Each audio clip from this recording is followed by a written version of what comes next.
Hey everybody, it's Vicki Weber from At Home Author, and today we're going to look at how to optimize your product description so that you get the highest conversions and the most book sales possible. This could be with ads, but it's also great for organic sales as well. So let's get started. Oftentimes, the product description is actually the reason a book isn't selling. Either the product description doesn't tell them enough about their book or it doesn't make their book sound very enticing.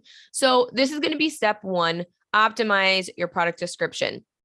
A couple of things you can do for your first hook are questions. What will happen when? Will they be able to? Something that would make a person want to turn the page it would be the same here as making a person want to hit add to cart or to hit read more.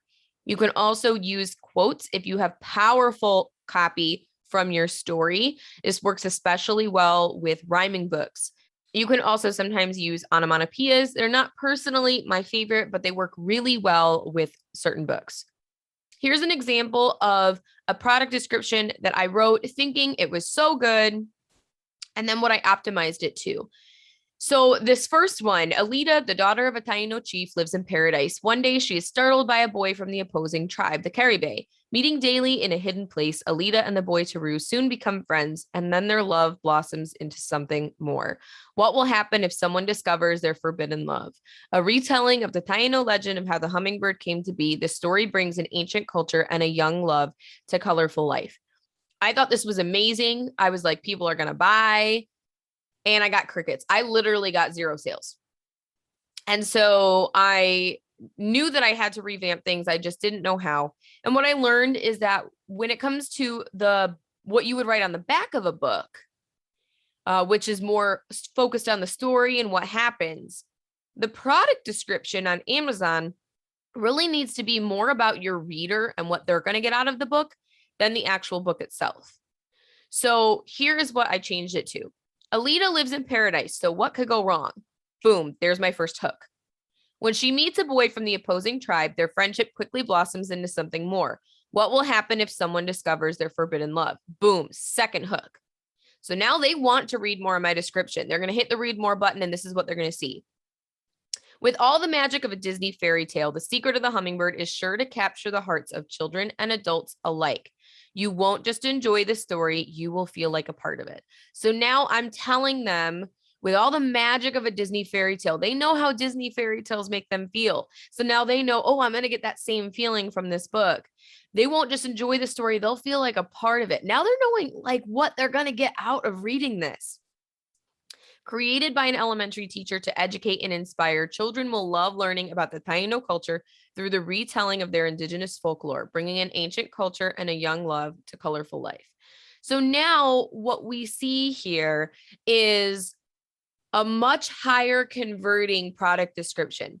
It does have the same elements as the first description, but it's more optimized to make a reader want to click the read more.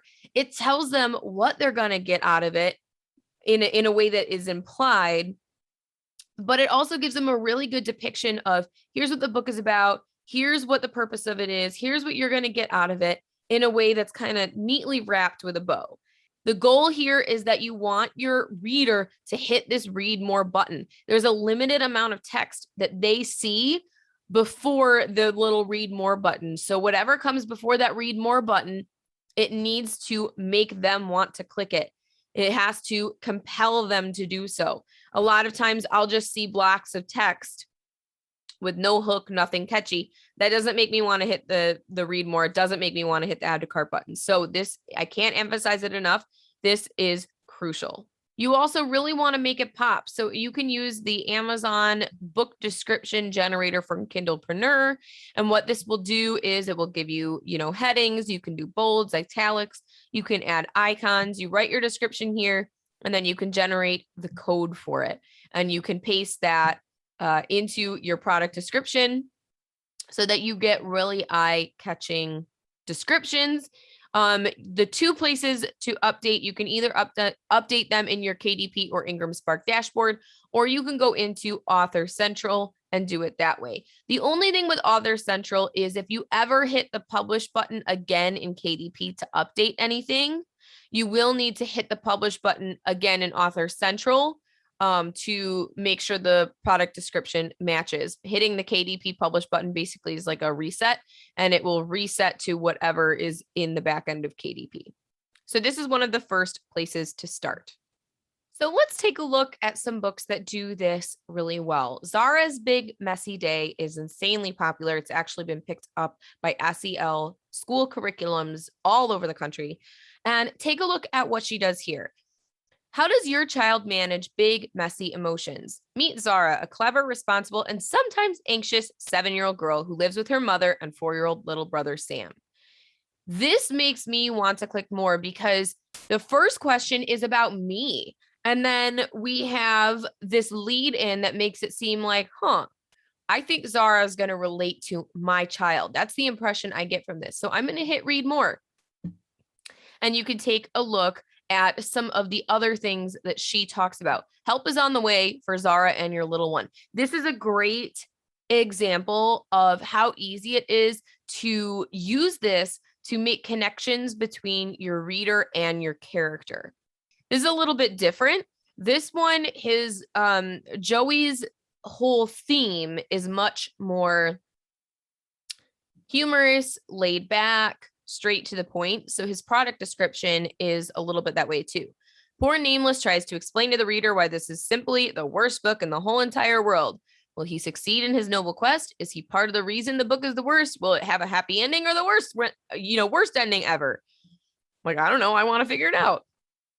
So, and I love his little disclaimer here too, because it's really easy for people to think a book is one thing and then get it and be disappointed. So the more upfront you can be with what your book is, and why it is that way, what it's going to do, it's going to increase the amount of happy readers that you have. In How to Cure a Mind Monster, Brittany Palmieri says, all over the world, there are reports of children turning into mind monsters when they see someone else touch something they like. So Noah has been hard at work on the cure, but he can't do it without your help. So now we know that this is an interactive book by this book description. And Katie Weaver uses onomatopoeias. This is an appropriate way to use them. There are very few examples of how to do it well. Boom, crash, roar. What in the world is going on up there? Those loud booming roars coming from the sky are so scary. But have you ever wondered what they are? And then she dives into her character.